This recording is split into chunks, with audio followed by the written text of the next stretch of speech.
जय जगन्नाथ जय जगन्नाथ। आज पवित्र देवस्नान पूर्णिम आम ए अल्प समय भितर देखुले गोटे समय थिला समग्र भारत वर्ष रे हिंदू धर्म जेतबले जावनिक धर्मर शोषण भितर अत्याचार भितर क्रमशः संकुचित हो जाउतिला।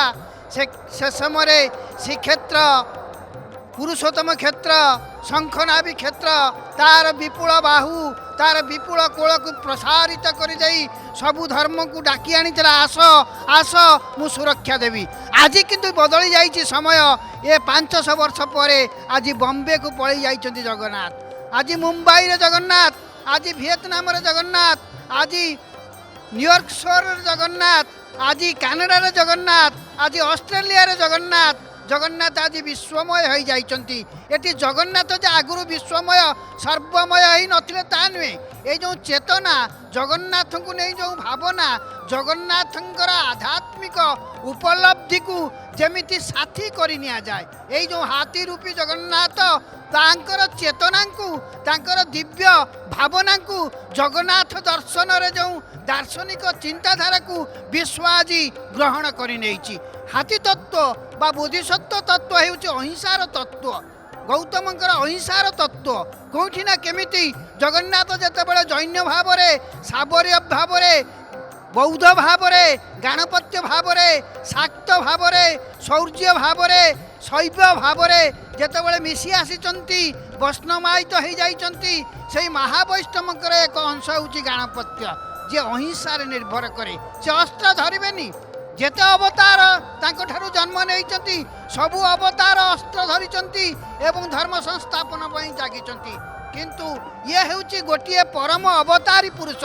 अवतार दश यही दारु रूप यही दारु रे सेलीन ईश्वर साक्षात लीलार निमंते विजय रत्न सिंहासन। अच्युतानंद कहते हे प्रभु आपणकर आ कौन अवतार लीला करने को जीवे।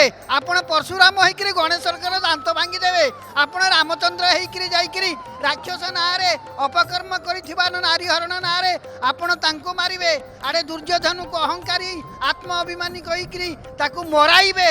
कोईठी मारिचंती कोईठी मराइचंती। किंतु ये जो जगन्नाथ कलिकी जुगर जो अहिंसा शांति मैत्रीर जगन्नाथ ये सर्वव्यापी ही जगतायित हो जाउचंती। तेणु दिने जगतर दर्शन को लेकर जगन्नाथ विचार बोध होते सबु धर्म आसिक पहुँची जाते महासमुद्र रे जेमिति सबु जिनिस को आपण पकईदेवे समुद्र क्या ग्रहण करी ता धर्म रे मिसी जाएनी से सबू फेरई दिए। अनुरूप भाव में जगन्नाथ संस्कृति होउची चेतनार भावनार दिव्य आध्यात्मिक मूल्यबोध एवं दर्शन रे एक महाभाव। से समुद्र भितर कौन धर्म संस्कृति ता सहित मिसी जाए, जगन्नाथ क्यों धर्म संस्कृति सहित मिशंती। यही जो महान भाव यही जो महाबोध यही जो महाउक्ति यही जो महामंतव्य यही जो महाचक्र ये आज विश्वायित हवा को आरंभ करिछि। एई विश्वायित आरंभ भितर गोटे होची ना नाश्च चक्राति चक्र युद्धात दुर्योबोध। अर्थात मु चक्र धरिबी नहीं ना मु युद्ध करी नहीं मु कौन करी ना युद्ध होइजिबी। युद्ध कले युक्त होइजिबी मु मिसीजिबी मु शांति सहित मिसीजिबी। यही जो महत अनुभव सभा शेष गीता आमको एतिक शिखाए जे युद्ध एक अवसंभावी सत्य नुहे। युद्ध होउची एक नुआ न्याय को स्थापन करिबा। युद्ध होउची एक महास्नान बोली मध्य बौद्ध जातक कह जाए। गोटे विचित्र जिनिस आज महास्नान दिव्य स्नान बौद्ध जातक कहुचे युद्ध एक महास्नान। अर्थात युद्ध बेले बेले एकांत अनिवार्य हुए। अशोक जदि चंडाशोकु धर्माशोक होती ताहले युद्धर कारुण्यमय अनुभूति तांको परिवर्तित करिथिला।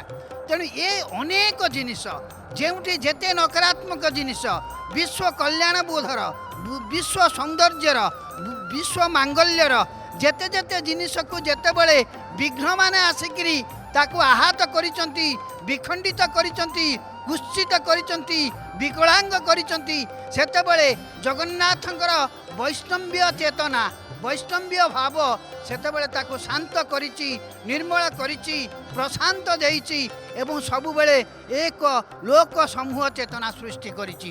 ତେଣୁ ଜଗନ୍ନାଥ ହେଉଛନ୍ତି ଜଗତର ଲୋକ ସମୂହ ଜୀବନବୋଧ ନିର୍ମାଣ କରିବାର ଗୋଟିଏ ଚେତନା।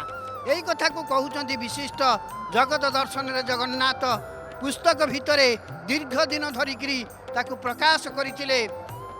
ଆମର ଭୁଲି ଯାଉଛି ପଟ୍ଟନାୟକ ମହୋଦୟ, ଯିଏ ଅନନ୍ତ ପଟ୍ଟନାୟକଙ୍କର ବଡ଼ ଭାଇ, ଭୁଲି ଯାଉଛି ତାଙ୍କ ନାଁ। ମାନେ ସିଏ ଜଣେ ସାମ୍ୟବାଦୀ ଗବେଷକ, ସାମ୍ୟବାଦୀ ଚେତନାର ପୁରୁଷ। କିନ୍ତୁ ସେ ଜଗନ୍ନାଥଙ୍କୁ ଯେତେବେଳେ ନେଇଛନ୍ତି ସେଥିରେ ସେ ଏକ ସମତାଶୀଳ ସମଦୃଷ୍ଟିକ ଚେତନା କେମିତି ଆମ ଭାରତୀୟ ଆଧ୍ୟାତ୍ମିକତାରେ ଓଡ଼ିଶାର ଓଡ୍ର ଦେଶର ଓଡ୍ରେଶ ଜଗନ୍ନାଥ ପ୍ରସ୍ତୁତ କରିଛନ୍ତି, ଦର୍ଶାଇଛନ୍ତି।